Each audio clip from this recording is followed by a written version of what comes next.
Die woord van die Here spreek vanoggend tot ons uit die boek van Romeine uit, waarmee ons besig is om Paulus se gedagtes, sy skryfstyl, die teologie, die doel, betekenis verstaan. Ons bevind onsself vanoggend hier by Romeine 5. Ons gaan saam lees vanaf vers 1 tot en met vers 11. Ek sal dink dat ons Romeine 4 oorgeslaan het. Dis juist dan waar ons verlede Sondag uit Psalm 32 uit gepreek het. Psalm 32 word aangehaal in Romeine 4, om dit vir ons verduidelik oor hierdie skuldbelydenis en erkenning van Dawid, en dat Paulus natuurlik dit ook gebruik as fondasie van sy verkondiging en teologie van genade. Ons gaan vandag dan voort op hierdie reistog, en as die Here se wil is om ons ook meer kennis hier uitstap, en ook in ons eie geloofslewe te groei. Ons het reeds gebid en die seën van die Here gevra op die woordverkondiging, so ek gaan vir ons lees, daar vanaf die eerste vers. Ons fokusteks vanoggend is Romeine 5 vers 8. Dit is ons fokusteks. Ek lees vir ons voor. Omdat ons dan uit die geloof geregverdig is, het ons vrede by God deur ons Here Jesus Christus, deur wie ons ook deur die geloof die toegang verkry het tot hierdie genade waarin ons staan. En ons roem in die hoop op die heerlikheid van God. Nie alleen dit nie, maar ons roem ook in die verdrukking, omdat ons weet dat die verdrukking lydsaamheid werk, en die lydsaamheid beproefdheid, en die beproefdheid hoop. Die hoop beskaam nie, omdat die liefde van God in ons harte uitgestort is, deur die Heilige Gees, wat aan ons gegee is. Toe ons nog swak was, het Christus op die regte tyd vir die goddelose gesterwe. Want nouliks sal iemand vir 'n regverdige sterwe. Vir 'n goeie mens sal iemand miskien op die moed hê om te sterwe. Maar God bewys sy liefde tot ons daarin dat Christus vir ons gesterf het, toe ons nog sondaars was. Veel meer dan sal ons, nou dat ons geregverdig is in sy bloed, deur hom gered word van die toorn. Want as ons, terwyl ons nog vyande was, by God versoen is deur die dood van sy seun, veel meer sal ons deur sy lewe gered word, nou dat ons versoen is. En nie alleen dit nie, maar ons roem ook in God deur ons Here Jesus Christus, deur wie ons nou die versoening verkry het. So ver, skriflesing, die lewende woord van ons Here uit, ek kan al vir ons net vers 8, die fokusteks of gedagte, ek wil eintlik so ver van te sê dat dit som die hele boek Romeine baie mooi op, hierdie spesifieke teksvers, Romeine 5, vers 8. God bewys sy liefde tot ons daarin dat Christus vir ons gesterf het, toe ons nog sondaars was. Want elke wat die woord gehoor en die saligheid in Christus Jesus ervaar en beleef. Nou geliefde gemeente van ons Here Jesus Christus, op hierdie pragtige hervorming Sondag, terwyl ons die reformatie herdenk daarvan 31 Oktober 1517, en ook van die geleentheid gebruik maak om terug te dink aan die tyd toe die Heilige Gees, die kerk van Christus se hart weer aan die brand gesteek het. Terwyl ons tydens die reformatie terugdink aan die kragvolle inwerking van die Heilige Gees, wat die kerk van Christus weer teruggelei het na die woord van God toe, om ons af vir God se woord te hê, ook te wandel, hand aan hand met die lewende God, die een wat die pad aanhou. Kan ons nie anders nie om ook daar kernwaarheid in raak te sien. Gedagte raak te sien wat as fondasie of kern van ons geloof, ons gereformeerde geloof staan. En dit is genade alleen. Genade alleen. Sonder enige verdienste, sonder bydra, sonder smeking of gebed. Genade alleen. Dis nie maar net bloot 'n ou lese wat daar in die verlede uitkom nie. Nee, dis 'n lese wat vandag vir ons 'n nuwe krag gee. Wat werklik ons harte ook aan die brand steek om te sê, ons is bereid. Ons wil. Ek sal. Wie sal vir ons gaan, vra die Here daar vir Jesaja. Wie sal ek stuur nie? Jesaja antwoord, hier is ek. Stuur my, die hart is aan die brand vir die Here. Dis wat die reformatie vir ons beteken, dis wat die genade-teologie vir jou en my beteken. Ons het pas die voorreg geniet om nagmaal te hou, hier die brood en wyn het ons weer gesien hoe die Here Jesus Christus sy liggaam, sy fisiese liggaam en sy bloed vir jou gee. 'n Duidelike teken van God se onbeskryflike en groot genade aan jou en my hierdie kerk bewys. Nou na die nagmaal, ons die voorreg geniet het om aan die feesmaal van die lam aan te sit, kyk ons na Romeine 5 daarvan vers 1 tot en met vers 11. Paulus kom wys vir ons die diepte van God se liefde vir jou. In hierdie gedeelte kom Paulus en hy kom wys vir ons die diepte van God se genade vir jou en vir my. Veral daar in vers 8, ons teksgedeelte, waar God bewys sy liefde tot ons daarin, dat Christus vir ons gesterf het, toe ons nog sondaars was. Dat Christus vir ons gesterf het, toe ons rug op hom gedraai het. Toe Christus vir ons gesterf het, toe ons niks met hom te doen wou gehad het nie. Toe Christus vir ons gesterf het, toe ons wêreldse keuses bo God geplaas het.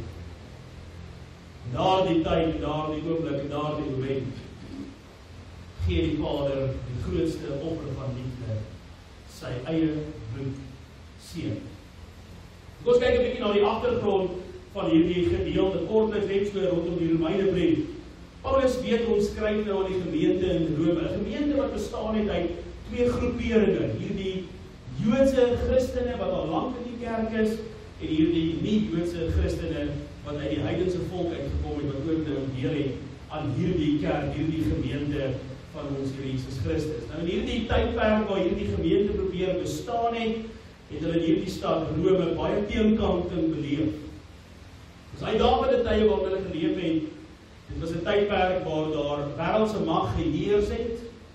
Dit was 'n tyd van onreg gewees, verdrukking en vervolging, maar ook 'n tyd van onbeheerste sonde.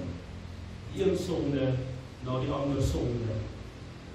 Paulus se doel van hierdie gedeelte wat ons saam gelees het aan die gemeente in Rome binne in hulle omstandighede is om te wys dat die blye evangelie van ons Here Jesus Christus, hierdie boodskap van verlossing en redding, hulle almal saambind onder die een banner: genade, liefde, oorwinning.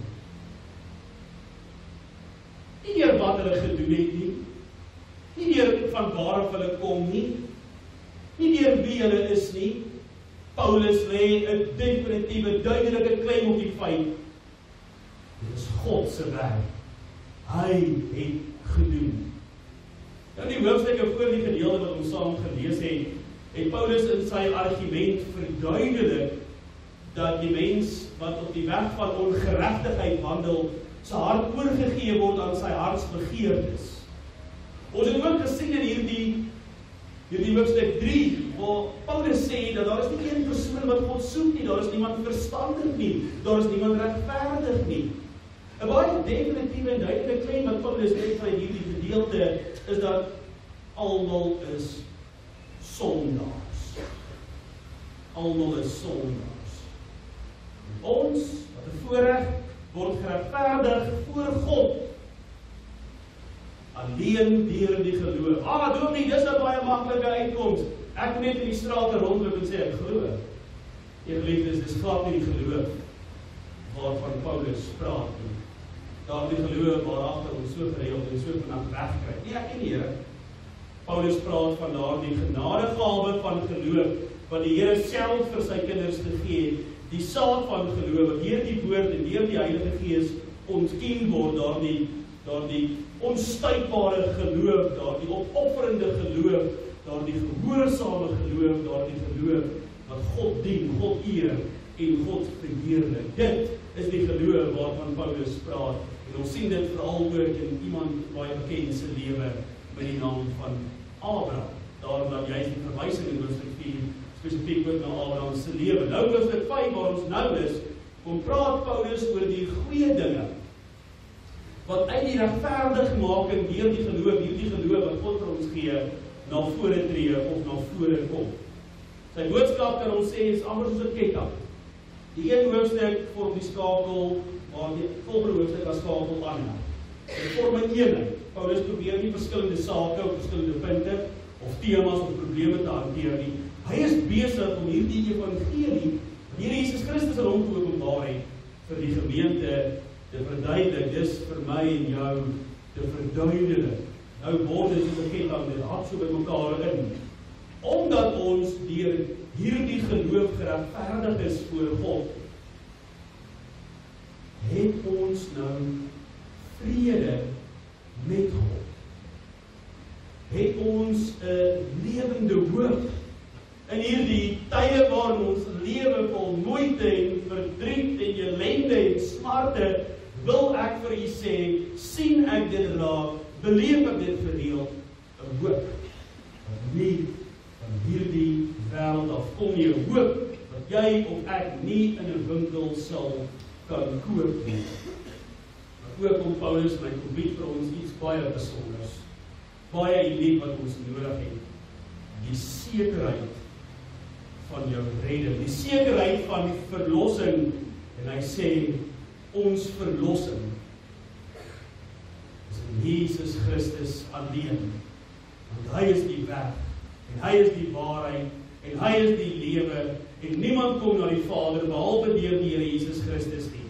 So Paulus rig die fokus na die Here Jesus Christus toe, wat hy gedoen het, wat hy vir die gemeente en vir ons kom doen het, en hy probeer om hierdie gemeente te bemoedig, sterk te maak, dat hulle kan staande bly vir hierdie wêreld waarmee hulle gekonfronteer word, hierdie bose wêreld van afvalligheid en afleidings en die een sonde na die ander sonde. Wat Paulus nie doen is, hy kom nie hier na die gemeente van Rome toe, en hy kom gee vir hulle so 'n stap vir stap plan, dat hulle net hulle self kan verbeter. Dit baie mense gebruik al die Bybel of geloof ook, om net so hulle self 'n bietjie te verbeter, of al net 'n bietjie beter te maak, of beter te klink. Paulus se doel met hierdie gedeelte wat ons vanoggend saam gehoor het, is 'n duidelike beskrywing van hoe God se onbeskryflike groot genade die mens se lewe verander. Onmiddellik, dadelik, die woorde natuurlik wat ons in die evangelie ook lees. Hier in die tydelike lewe, ja vandag, ja verander vandag, maar hoe ek uiteindelik verander reg deur tot daar in die ewige lewe, wat 'n vooruitsig is nie om te hê nie, 'n erfporsie daar in die hemele. Paulus wil gelowiges sterk maak teen die aanvalle van die bose. Hy wil hulle sterk maak teen die versoekinge van die sonde. Hy wil hulle sterk maak teen die twyfel wat ons so maklik omring, wat soos 1, 2, 3 aan jou lewensdeur klop en jy maak ook die een na die ander klop. Jy bid vir die een hoog toe, om seker te maak, is daar een beheer van jou eie lewe. Paulus probeer hier die gemeente en gelowiges vandag sterk te maak, dat ons ten volle in God vertrou en in hom vasklou met ons alles. Hy is besig om die gemeente hier in Rome voor te berei vir die vervolging wat voor die deur lê. Hulle gaan met hulle lewens betaal as hulle vasklou aan Jesus Christus, ons ook. Die wêreld waarin ons lewe is boos. Kyk maar net wat is besig om te gebeur in hierdie wêreld. Gelowiges, kerke afgebrand word, en die een gelowige na die ander uitverloor word vir 'n belydenis. Die wêreld is geïntimideer deur Christus. Heel daar gedink, as die plek vir Christus nie, maar waarom dit bring sal ons verseker die prys betaal. Dalk 'n klein prysie in die tydelike lewe, maar 'n groot beloning in die ewige lewe. Paulus is besig om die gemeente voor te berei deur te wys dat God se liefde en God se genade nie afhang van wie jy is of van waar jy kom of wat jy het of wat jy gedoen het nie. God se liefde en genade hang af van wie hy is. En wie hy sal bly van geslag tot geslag, want hy het geen begin nie, hy het ook geen einde nie. Stel jouself net vir 'n oomblik voor, na ons die voorreg geniet het van die nagmaal, Jy sit nou vanoggend hier in die kerk, in die huis van die Here, met die smaak van die wyn nog in jou mond, en dalk die krummels van die brood nog tussen jou vingers. En as jy nie wonder nie, dan verstaan jy dalk nie wat het gebeur nie. Here, is hierdie genade wat ek vandag aanskou regtig vir my? Is hierdie verlossing waar U eie seun laat sterf het, is dit vir my? Deel ek daarin? Is dit waar ek my vrede kan kry? Is dit waar my hoop lê? Is dit regtig vir my? Is dit hoekom ek hier is? Hoor mooi, my geliefde broeder en suster, deur Jesus Christus, dit wat ons vandag aanskou, het jy vrede met God. Deur Jesus Christus staan jy, o kind van die Here, geregverdig voor God. Besef u die waarde daarvan. Dis nie net 'n tydelike verligting nie, maar dis 'n ewige oorwinning om te kan sê, genade onbeskryflik groot, want ja, ek is ook die kind wat verlore is. Jy is die kind wat verlore is, want die Vader het jou kom teruggeneem in sy huis, en elke dag van ons lewe het ons die voorreg om in sy teenwoordigheid te wees, en sy teenwoordigheid berei ons voor vir ons ewige tuiste. Hy sal jou nie los nie, dan kyk maar in jou lewe, hy het jou nie gelos nie. Dis 'n belofte wat hy maak, dis 'n belofte waar ons kan vasklou. Maar hierdie vrede, beleef dit hier in jou binneste, Filippense praat ook daar, Paulus skryf ook daar die brief, hierdie vrede, kom jy uit ons werke uit, kom jy uit wie jy is, of wat jy doen nie, kom jy uit onsself uit nie, dis die geskenk van genade, en in hierdie genade wat ons verkondig en wat ons beleef, staan ek en jy vanoggend, elke dag van ons lewe. Daar is nie een dag waar die Here sy genade van jou af wegneem. Ja, hy is regverdig, hy kastei ons, beleef dit ook in ons lewe, maar nooit sonder sy hand van opregte genade, bemoeienis en onvoorwaardelike liefde nie. Net daarom roem ons in die hoop op God se heerlikheid en God se oorwinning. Dis wat Paulus sê, dis wat ons nou doen. Jy verstaan dit, jy het begrip daarvan, jy snap dit soos die jonger mense praat. Nou sal jy eers beleef wat die redding in Christus vir jou beteken. Nou sal jy nie anders kan as om te roem oor God se heerlikheid nie en God se oorwinning nie, want jy weet, hoe geliefdes ons weet, nie 'n druppel bydra kom van my kant af nie. As dit van my af moes hang, dan het ek verseker net die poorte van die hel beleef. Dis wat Paulus besig is om hier vir die gemeente te leer. Hy sê, hoop is nie 'n wens nie. Hoop is nie 'n wens nie, maar 'n sekerheid, omdat God beloof het. Daarin kry ons hoop. Hy sal God bly tot in al die ewigheid. Ja, selfs in lyding, selfs deur siekte, selfs deur moeilike omstandighede, selfs deur verlies, selfs deur eensaamheid en vele meer. Bring die sekerheid van God se beloftes vir ons volharding. Dit stel ons in staat om anders te wees. Bring dit vir ons sterkte, maar ook 'n lewende hoop. Want hoop laat ons nie steek nie. As jy hoop het, het jy altyd so na uitgesien. Dit is my so mooi wat Paulus dan verder sê. Hy sê, julle kan daai hoop hê, want die liefde van God in Christus is binne in julle. En net om seker te maak, julle verstaan wat ek sê, die Heilige Gees het dit vir julle gegee. Die Heilige Gees wat in ons woon, so nie een van ons het 'n verskoning nie. Ons het God.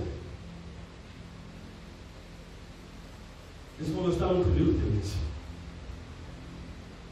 God, redding in Christus. Die Heilige Gees, die ewige lewe.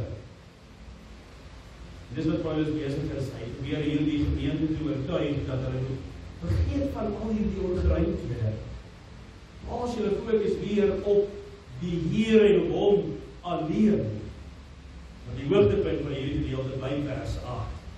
Hier wys Paulus vir ons die kern van God se onbeskryflike groot genade. God bewys sy liefde nie deur te wag dat ons beter word nie. Jesus sit nie agteroor en wag vir jou om 'n baie goeie keuse te maak nie. Hy wag nie dat jy jou lewe agter mekaar kry nie. Hy stuur sy seun Jesus vir jou toe jy sondaar was. Toe jy verlore was. Toe jy geen hoop gehad het nie. Dink net daaroor. Nie toe ons goed of goed genoeg was nie. Nie toe ons ons bes probeer het of selfs ons kant gebring het nie. Maar in jou swakste oomblik, toe jy besmeer was met die modder van sonde, toe jy jou rug op die Here gedraai het, toe jy nie in hom belang gestel het nie, toe jy hom nie hoog geag het nie, toe stuur hy sy seun Jesus Christus. Dit is liefde. Dit is genade. Net dat ons verstaan wat Paulus probeer sê, gee hy vir ons ook 'n baie eenvoudige voorbeeld van waarmee hy nou besig is. Hy sê, julle mense, julle sal dalk vir 'n regverdige persoon sterf. Dalk vir 'n geliefde. Sal dalk vir 'n geliefde sterf. Dalk vir jou kinders, jy sal dalk vir jou kinders sterf. Hy vra hulle nie dit nie, hy vra nie of hulle sal nie, hy sê vir hulle, jy sal dalk vir iemand wat goed is, jou lewe prysgee. Die vraag wat hy vra, wat moeilik is om te antwoord is, sal jy sterf vir 'n vyand? Sal jy sterf vir die persoon wat jy die minste van hou, wat jy verpes, wat jou lewe 'n lewende hel maak? Sal jy vir daai persoon sterf? Nou plaas Paulus die perspektief van genadeteologie voor die gemeente. Sal jy vir iemand sterf wat jy nie meer kan huishou nie? Wel, die antwoord, ek glo ons almal sal baie saamstem met die antwoord. Nee. Nee, ek sal ook nie. Maar Jesus het, toe hy vir jou en my sterf, toe was ons God se vyande. Ons het ons rug op hom gedraai. Hy is veronderstel om niks met ons te wil doen. Weet jy wat doen hy? Hy gee sy seun. Hy breek sy liggaam. Hy laat elke druppel bloed en sy seun uitloop. Vir jou. Vir my, vir ons. Dit is genade. Onverdiend, sonder voorwaardes en oneindig kosbaar. En juist daarom dink ons op Hervorming Sondag aan iemand soos Martin Luther se stryd in die kerk waar hulle genade vermeng het met goeie werke. Hy het ontdek, dis Martin Luther, dat regverdigmaking voor God kom deur geloof in Jesus Christus alleen. En onverdiende genade is die enigste bron op weg. Nie uit onsself nie. Net soos die reformatie die kerk teruggebring het na die Bybel toe, kom Paulus vanoggend en hy bring ons terug voor die kruisiging van die Here Jesus Christus, dat jy dit kan aanskou, dat jy vanuit die simbole kan sien wat Jesus presies deurgegaan het. En dat hoop ons en ons bid en ons smeek dat jou lewe hierna anders sal lyk en klink en wees. Paulus bring ons terug aan die kruis toe waar genade alleen skyn. Dit bring ons by Jesus, want hy is genade in lewende vorm. Paulus wys deur Jesus het ons vrede. Deur sy bloed is ons regverdig voor God. Deur sy dood is ons versoen met God. Hy is nie maar net 'n blote voorbeeld nie. Hy is iemand in die Bybel wat goed geleef het nie. Jesus is jou redder, jou verlosser, jou Messias. As hy dit nie vir jou is nie, geliefdes. Saam met die prediker kan ons niks anders sê nie as te vergeefs. Dit is werklik jammer vir jou. Jesus is die weg, die waarheid en die lewe. Hy daar aan die kruis gehang het, dat hy vir goeie mense gehang het. Vir sondaars, hy vir sondaars gehang, vir my, vir jou, toe ons swak was, het hy gekom, toe ons sondaars was, het hy gesterf, toe ons vyande was, het hy ons huis toegebring. Dit is nie 'n ou storie wat ons hier besig is om net uit te speel, uit te beeld nie. Dit wat ons vanoggend beleef het, is die waarheid wat ons in die nagmaal gesien het. Die brood sê, Jesus se liggaam is gebreek vir jou en sy bloed is vergiet vir jou. Nie omdat jy dit verdien nie, maar omdat God se liefde vir jou sterker is en groter is as jou foute. Dit wonderlike lewende God aanbid ons nie. Hier kom die kerk, wat moet ons voel? As jy uitstap met een sinnetjie vandag, wil ek hê dat dit die volgende moet wees. Nie ek nie, maar God. Nie ek nie, maar God. Hoe dikwels probeer ons onsself nie te regverdig nie. Ons dink dat ek net meer kerk toe gaan, net meer bid, ek wil net meer gee, ek wil meer doen, beter leef, en dan sal God my aanvaar, of dalk kan ek 'n beter of 'n groter erf in die hemel kry. Paulus kom in hierdie gedeelte, 'n kragtige gedeelte, en hy breek daardie gedagte af. Ons swakheid wys God se krag, en ons sonde wys sy groot liefde. En na die nagmaal moet ons tref. Genade alleen red ons, nie ons eie pogings nie. Wat in jou hart voel, hier moet vanoggend trane voor jou wang loop, trane van dankbaarheid. Trane van dankbaarheid. Wat is vir jou en vir my hoop? By Vorming Sondag vier ons nie mense nie, maar ons vier God wat deur swak sondige mense werk. Martin Luther was nie perfek nie. Hy was 'n sondaar. Maar hy het genade gevind, net soos my en jou. Paulus gaan verder, ek wil afsluit. As God ons al versoen het toe ons vyande was, daai vyand wat jy nie voor sal sterf nie. As God ons al versoen het toe ons vyande was, hoeveel meer sal hy ons nou red van sy oordeel en toorn? Dis 'n belofte om op te vertrou.